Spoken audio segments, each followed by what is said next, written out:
What animal are you? What animal best represents you? Hindi what animal are you, hayop. Hindi po kaya. Naglating ako na daw. Hello, ako si Yuki ng Canton Boys.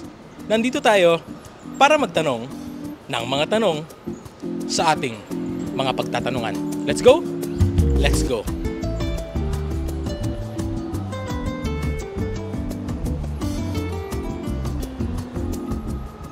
Hi ma'am, may tanong ako sa'yo. Paano mo malalaman na assuming ka? If Ano? ginatagaan niya man ko motibo nga hindi naman ko crush pero ginatagaan niya gid ko motibo so feeling ito ginagamit. Ginagamit ka niya. Binibigyan ka ng mixed signals. Hi sir, I have a question. When is the right time na masasabi mo na sa crush mo na mahal mo siya? Yung gagawin mong lahat para sa kanya. Kunwari ako yung crush mo, kunwari na babae. Ano sabihin mo gano'n? Siyempre, una, meron ka bang ball band? Wala! Mga ma'am, gloomy day, di ba? Pero may question ako sa inyong dalawa. Paano mo malalaman na assuming ka? Kung big deal mo ang tanan nga. Okay, ako. Back up. If it's the end of the world. Okay. Ano ang iyong last na gagawin? Kung alam mong it's your brink na, nakamatayan mo na ganun. Ikaw, ano gagawin? Tatawa ka kung mamamatay. Ano? If it's the end of the world.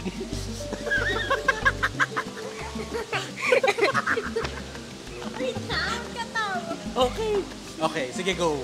Kung mag-end man your world, subong, No, sabong.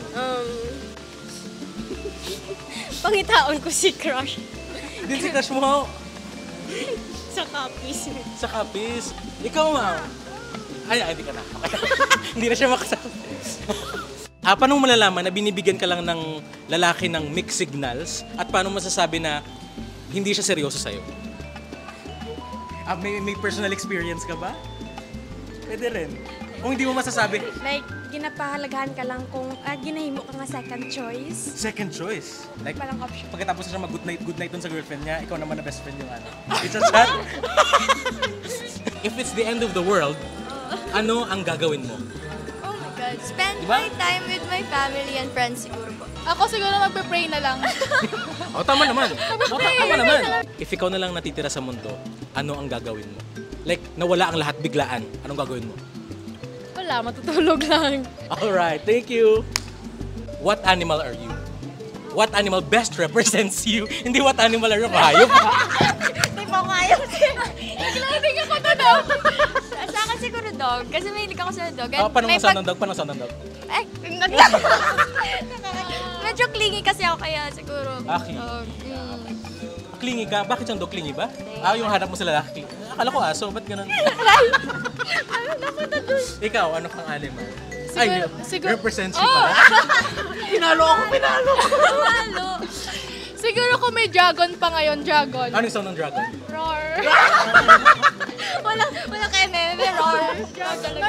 Dragon na tamad. Bakit dragon na tamad? Bakit? Hindi yung roar ko, dragon na tamad. Dragon.